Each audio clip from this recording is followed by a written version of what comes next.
signé un CDI donc à la banque en ligne plateforme téléphonique de Marseille. Parce que j'ai eu une poussée de sclérose en plaques en 2007. Et entre autres, je me suis retrouvé malvoyant. Je me suis retrouvé demandeur d'emploi, handicapé, avec cette particularité-là d'être malvoyant.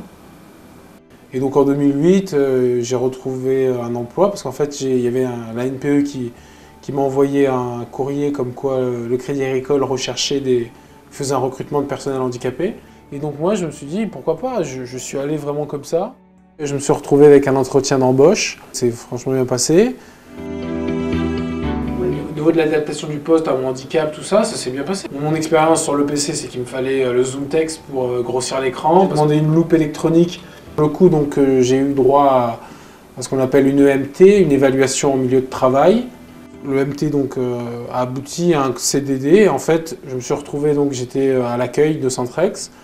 Et après coup, donc, j'ai DRH. Donc elle m'a parlé de ce poste, elle m'avait déjà parlé de ce poste. Moi au début j'étais quand même assez réticent parce que j'étais un peu craintif, je me disais qu'est-ce que ça va être. Mais finalement, plus on m'en parlait, plus moi je me suis dit que ça pouvait convenir. Et j'ai été d'accord pour essayer. Et franchement, j'ai passé une journée ici, je me suis vraiment bien plu, c'était bien quoi. On appelle les clients, on répond à leurs demandes, on essaie de les renseigner, de les aider. C'est un peu pareil que le métier normal, si ce n'est qu'on est au téléphone.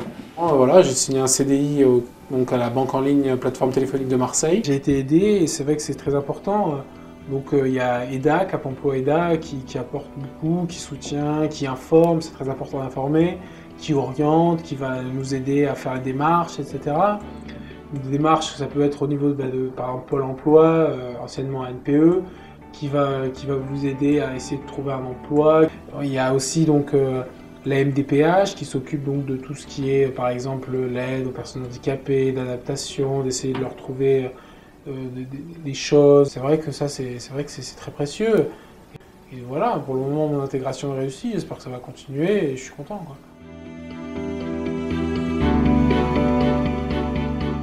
Travail, franchement je me ménage pas, parce que forcément on va peut-être être plus long pour voir qu'est-ce qui a marqué sur le tel truc, mais on va essayer, on va pas lâcher l'affaire quoi, on va essayer d'être au niveau quoi, on va essayer de faire aussi bien, voire mieux que les autres franchement. Donc il faut que les entrepreneurs soient conscients de ça, soient conscients que c'est des gens qui sont motivés, ça c'est très important.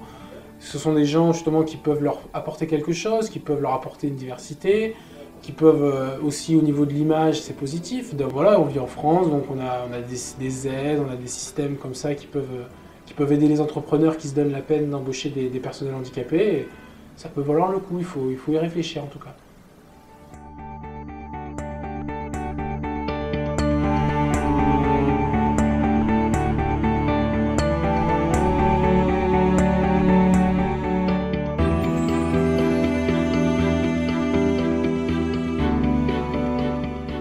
En matière de handicap, à la Caisse régionale Alpes-Provence, au Crédit Agricole Alpes-Provence, on a une vraie politique engagée qui est aujourd'hui de dire toutes les compétences, rien que les compétences. On œuvre en ce sens depuis à peu près 3 ans, à deux essentiellement, mais avec toute l'entreprise autrement. Et donc on s'est réparti avec mon collègue Stéphane Moll les tâches entre guillemets relatives à l'intégration et à l'embauche des personnes en situation de handicap sous 2 axes. L'axe, le volet recrutement et intégration pour ma part, et le volet plus aménagement de poste au niveau de mon collègue. Sur la partie aménagement du poste de travail, il a fallu aller au-delà de ce qu'on peut faire habituellement, puisque habituellement ça se fait assez naturellement. Donc là, le point d'entrée, c'est l'aménagement sollicité par le collaborateur lors de l'entretien d'embauche. C'est également l'aménagement sollicité par la médecine du travail qui va voir le collaborateur recruté en visite d'embauche et qui va nous faire un certain nombre de préconisations. L'objectif, c'est de lever toutes les problématiques d'ordre matériel pour que la personne puisse se consacrer à son emploi, au client et à sa montée en charge de façon à pouvoir évoluer dans l'entreprise.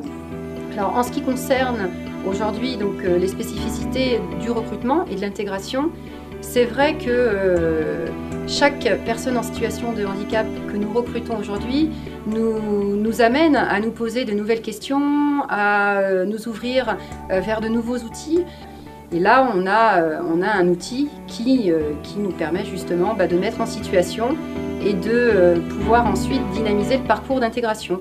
Alors soit après par un contrat en CDD, un CDI, enfin je veux dire aujourd'hui il n'y a rien de vraiment arrêté, on est dans du sur-mesure, on est vraiment dans du sur-mesure.